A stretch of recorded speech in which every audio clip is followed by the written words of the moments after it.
as we're getting closer to Christmas, I figured I'd come down to the beach and just reflect a little bit on what am I going to make my next video on. And I was thinking, you know, the new year's coming up. I think it's time for maybe thinking and talking a little bit about healthier diets. Seems to be the big trend. It has been for many years. More healthy ingredients used in baking.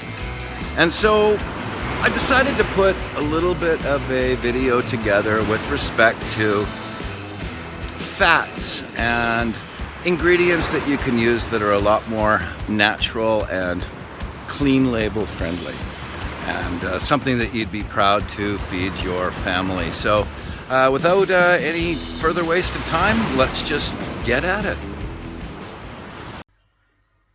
So which oil is best? You know, which oil can I use that will give me the best health benefits but still give me the type of finished product quality that I'm looking for, and all the eating qualities, and still taste fabulous? Well, let's talk about this. So it's important to talk a little bit about why we use oil and fat in the first place. Well, besides the flavor that, say, a product like butter adds to your bakery product, oil and fat generally is used to extend the eating quality and reduce the speed at which your baked product dries out. It's quite common to see conflicting information about which fats are bad and which fats are good. Healthy eating should not really be a battle of good versus evil, but more so, it's important that you understand the oils you're using. And with many of them, moderation is the key. There are many articles and clinical trials all over the web attempting to answer the big question: is all saturated fat unhealthy? Well, the answer of the day is yes to maybe. Let me explain. In the 80s, margarine was touted as the healthy alternative to butter. In the 90s, the negative health effects of trans fats made the news, as it's a type of man-made saturated fat. As an example, margarine starts out as a vegetable oil and is made solid through a chemical process called hydrogenation. This process has been known to produce molecules of trans fat.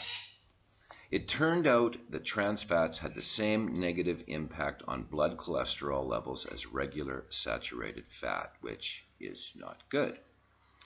Any fat that is solid at room temperature will contain saturated fat, whether it's man-made like margarine or naturally occurring like butter.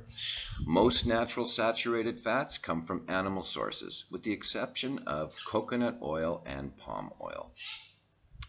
For a while now, nutrition researchers have been trying to understand if it's the animal source of fats that are the problem, or if any saturated fat is an issue. Because of what we have seen with artificial saturated fats like margarine, this is an interesting question, and the one which continues to be debated and explored. What seemingly is agreed is that some naturally occurring saturated fats like butter may be more easily assimilated and managed by the body than other types of fats. So is butter better saturated fat than, say, margarine? Probably not, but maybe.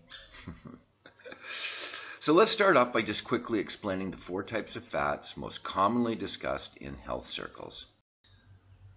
The 3 most common types of fats are saturated fats, monounsaturated fats, and polyunsaturated fats. Now, when we talk about saturated fats, we know that these are the bad ones. These are the ones that have been known to increase cholesterol and lead to heart disease and other unhealthy conditions.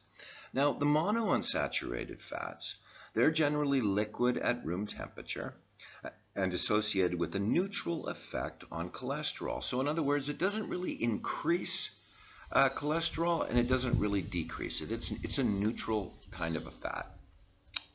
Polyunsaturated fats are definitely liquid at room temperature and are known to reduce cholesterol in the body. This is generally deemed the good fat. Now there's a 4th one really, and let's quickly talk about it now. It's trans fats. And trans fat is considered the worst type of fat you can eat. It's almost like the Frankenstein fat. made by partially hydrogenating or solidifying poly and monounsaturated oils. Unlike other dietary fats, trans fat, also called trans fatty acids, raises your bad cholesterol and lowers your good cholesterol. So we know that a diet laden with trans fat increases your risk of heart disease, which is the leading killer of adults. The more trans fats you eat, the greater your risk of heart and blood vessel disease. So now let's talk a little bit about the good, the bad, and the ugly fats. Now, when we talk about the good oils, I think we all know this already if you've done any research online. These are the healthy alternative oils. Extra virgin olive oil, I mean, everybody's talking about it out there online.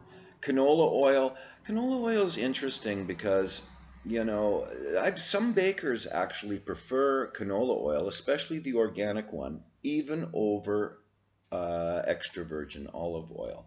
They say it gives a little bit better results in the baked product. It holds the moisture a little bit better. So, these two are the top two, extra virgin olive oil and canola oil, for most common use. Now, avocado oil and grapeseed oil and sesame oil also are very, very good oils. All of these contain polyunsaturated and monounsaturated fats, which is the good fats to have. If they contain any saturated fats at all, it's very little, and so ultimately the health benefits from these oils are very well known and can be easily looked up online. The other great thing about these oils is that they have high smoke points, which makes them perfect for baking. They handle the heat well and do a lovely job inside your baked product. Now, flaxseed and walnut oil are two other really nice healthy oils. However, they have low smoke points and are not preferred for baking.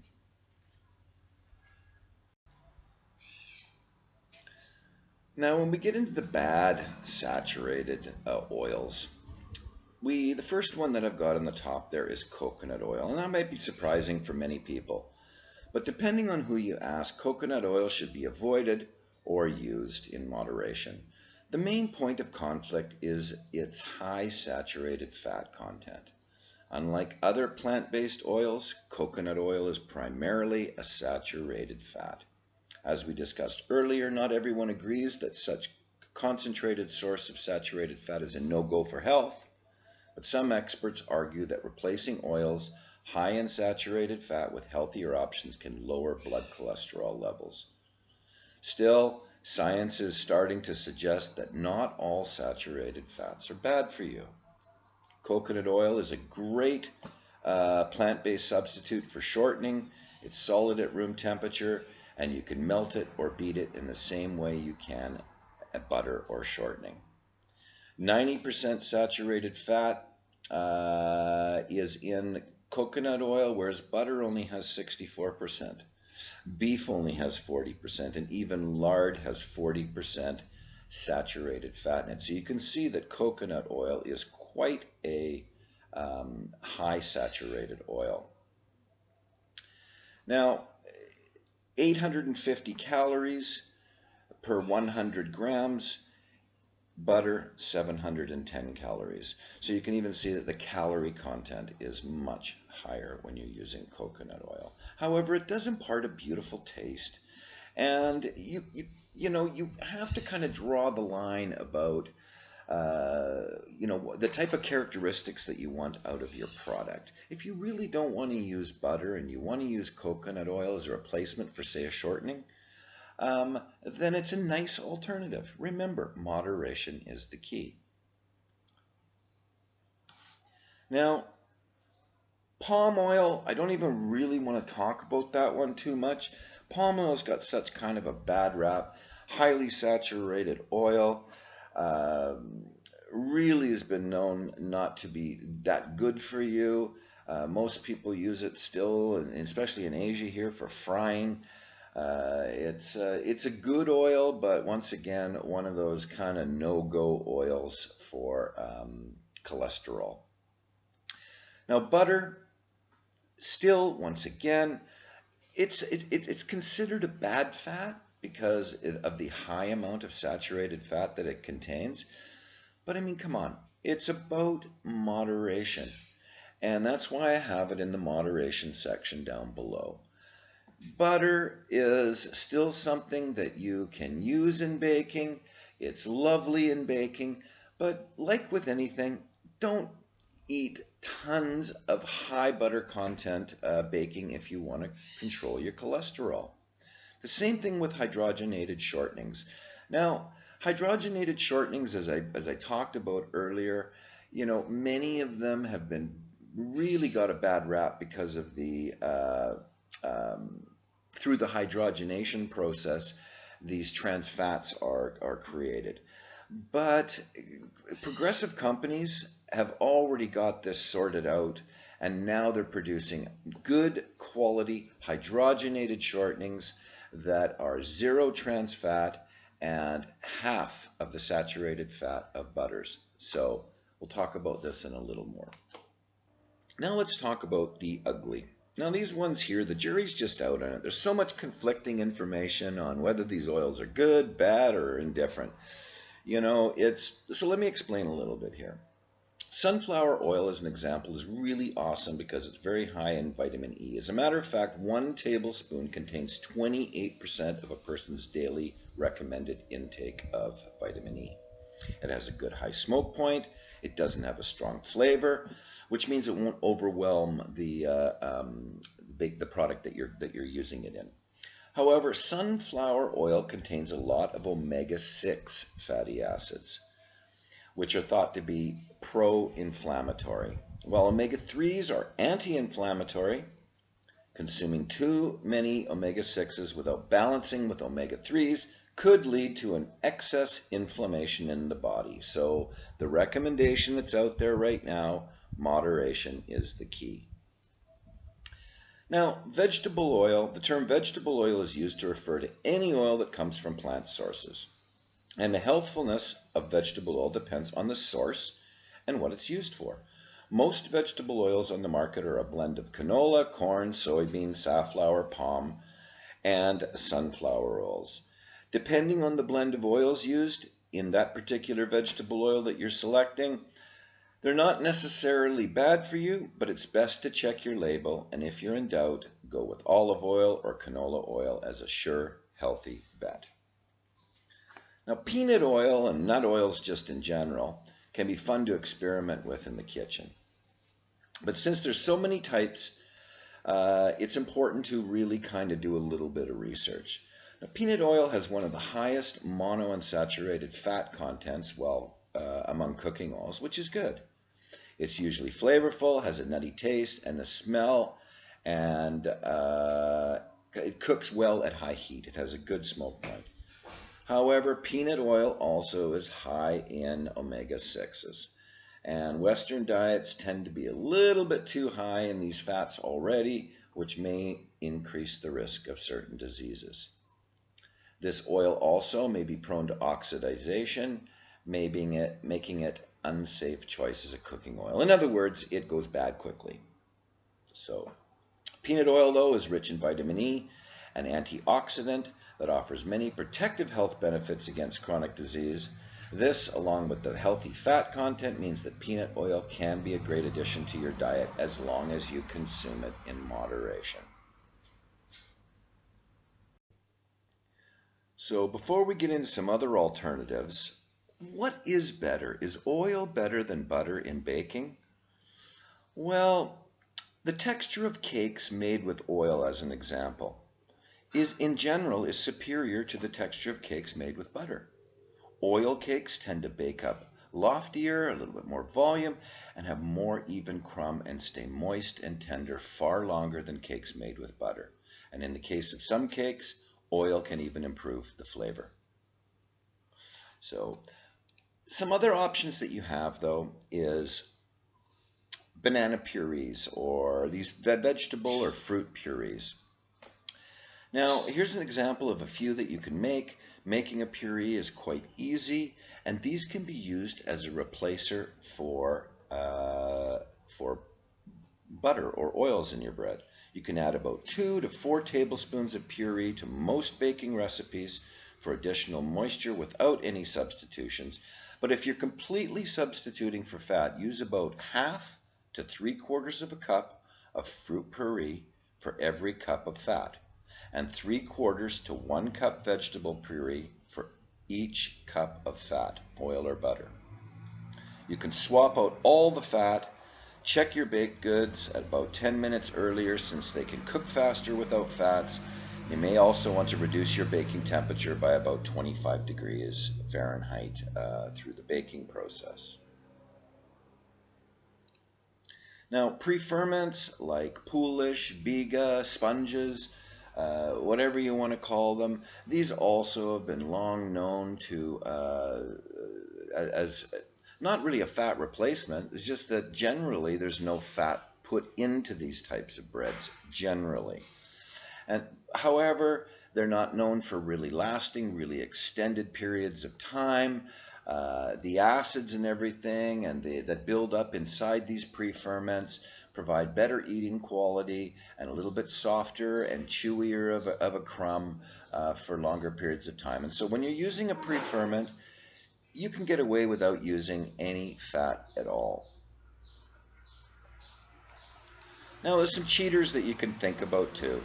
If you add whole milk into your recipe, that also will hold on to water a little bit better. Buttermilk, another beautiful example. These are cheaters. You know, if you're really trying to get rid of all of these things, then don't consider them. However, these are natural and reasonably healthy alternatives to add into your baked goods as a replacement for fat. When it comes to all-purpose shortenings, especially when you're talking about making croissants or pastry, and you really want to get away from butter, and maybe look for a little bit healthier alternatives, the big boys came and they are up for the challenge. Now they're starting to produce some roll-in shortenings, 0 trans fats, and even 50% less saturated fat than butter. Now, one of the companies that of course is leading the way is Crisco.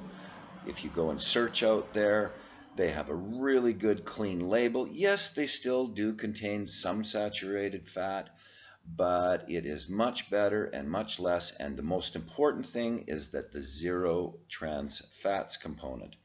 So this is really changing the playing field, and now bakers can produce a much cleaner, more healthier type of product and still retain butter flavors and all the rest of it. Now, another company that I did find out there was Spectrum. They also have 0 trans fats and another really good high quality shortening for using in your puff pastries and like croissants, as I mentioned, as an alternative to butter. So they're out there, they're there. Give these a try. I think you're going to see more and more shortening companies coming online with this type of with these types of changes coming up very soon. Thank you very much for watching the video. I'm going to be releasing a lot of these little short videos, so hit that subscribe button, keep on top of everything that's coming out, and please drop me a line and let me know what you think of everything in the comment section. So anyway, thank you. See you next time on No BS Baking.